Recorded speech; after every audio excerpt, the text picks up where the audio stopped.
The film starts as Princess Irulan Carino, daughter of Emperor Shaddam IV, journals the recent account of the attack on House Atreides by the Harkonnens. She notes that the Emperor viewed Duke Leto Atreides as a son, which confuses her as to why her father would order the decimation of the Atreides bloodline, though she believes not all of them are truly gone. Irulan then wonders what the fall of House Atreides means for Arrakis. Shortly after joining the Fremen in their trek across the desert to Siege Tabor, Paul Atreides, Timothée Chalamet, and his pregnant mother, Lady Jessica, Rebecca Ferguson, hide with the warriors as Harkonnen scouts are stalking them. Stilgar leads his troops to evade them before using their weapons to bring the scouts down.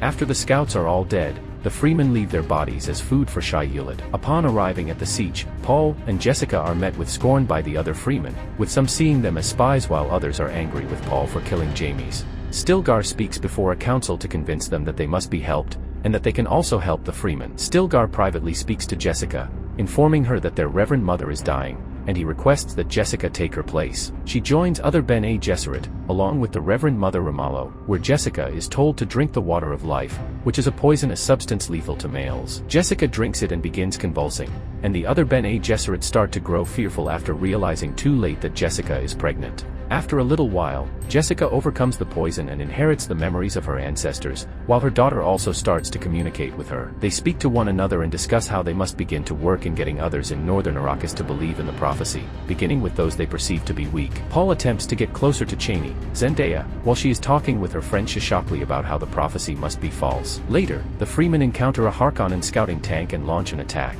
The warriors kill the scouts until an ornithopter flies around and begins to fire. Paul helps protect Chani and gives her an opening to break through the ornithopter's shield and destroy it.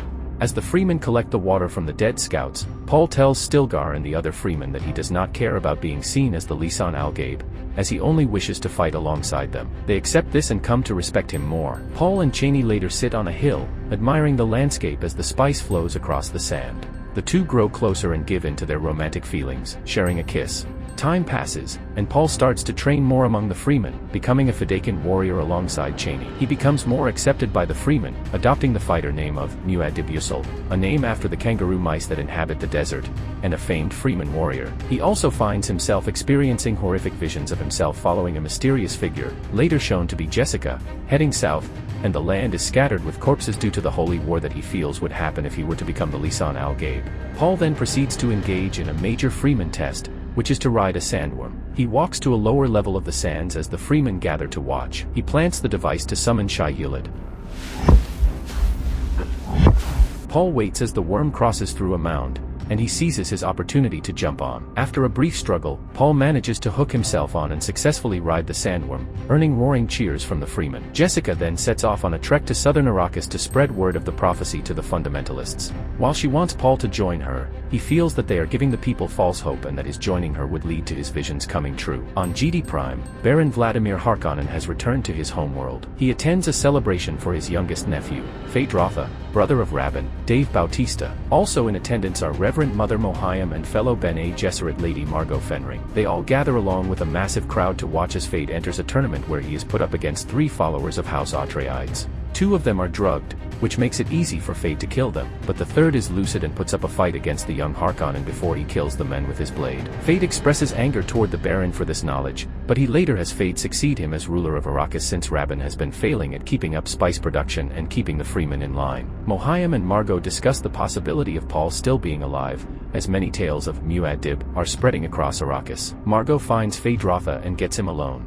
Though he suspects her motives at first, she seduces him after putting him through the same Bene Gesserit test that Mohiam did with Paul. Margot returns to Mohiam and confirms that she is now carrying Fade's daughter. Irulan continues to question the attack on House Atreides. She speaks to Mohiam, who is aware of the Emperor's involvement in the attack and why it was necessary. A group of smugglers touch down on Arrakis. The Fremen fight them until Paul recognizes one of them as Gurney Halleck. They have an emotional embrace, and Paul calls the Fremen off the smugglers. Gurney explains how he survived the attack before joining Paul and the others. Feeling that they do not have enough of a fighting chance against the Harkonnens, Gurney leads Paul, Chani, and Stilgar to the House Atreides' stash of atomic warheads. Harkonnen troops led by Feyd-Rautha attack the Siege Tabor, killing several Fremen and forcing the others to hide. Shishakli is captured, and when she refuses to talk, Feyd incinerates her. The survivors make their way toward the south, despite Paul's reluctance. Paul visits the same temple that Jessica had visited to find where the water of life comes from. It is extracted from a baby sandworm. Despite Chani's protests, Paul drinks it and loses consciousness. He experiences more visions, as Jessica did, including one of his sister Alia talking to him. Everyone gathers to try to help Paul, and Chani is told that he may be revived with desert spring tears. Chani wipes her tears and mixes them with the water of life before putting it to Paul's lips. He awakens and speaks to Jessica privately. He reveals that he has learned that she is the Baron's daughter, which makes them both Harkonnens, and not even Jessica previously knew. This now makes Paul the Kwisatz Haderach, the male with the same capabilities as the Bene Gesserit who have drunk the water of life. Other Fremen leaders gather at the temple to discuss Paul's ascension.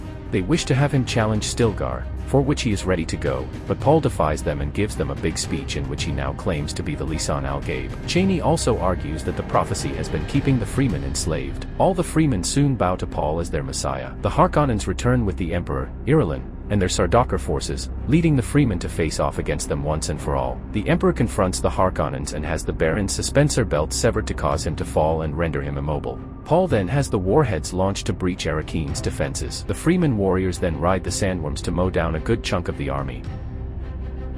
The Baron makes one last desperate crawl toward the Emperor's throne, but Paul approaches him and addresses him as his grandfather once, shocking the Baron before Paul sticks a knife in his neck, killing him. Outside, the surviving Sardaukar begin to flee, but Gurney catches up to Rabban for a rematch. They briefly duel until Gurney jams his blade into Rabban's chest. Paul prepares to confront the Emperor in retaliation for his hand in his father's death. He threatens to destroy the spice supply unless the Emperor surrenders and allows Paul to take Irulan's hand in marriage, something that visibly hurts Chani. The Emperor calls upon Feyd-Rautha to be his champion. Paul and Feyd engage in an intense duel, with Feyd managing to pierce Paul in the side, but Paul ultimately gains the upper hand and fatally stabs Feyd in the chest. He tells Paul that he fought well before collapsing dead. Paul prepares to go for the Emperor next, but Irulan steps in to agree to the condition of marrying Paul. Before the Emperor steps down, he tells Paul that he had Leto killed because he was driven by the actions of the heart. Paul takes Irulan's hand, leading Chani to tearfully walk out. Paul is later informed that the other great houses have not all accepted his ascension. He then proceeds to have the Fremen army move forward to send them to paradise. Lead them to paradise.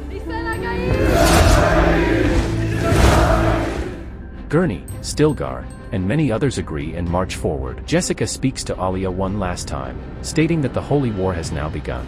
The film closes as Chani steps out into the sands to summon a sandworm for her to ride to parts unknown.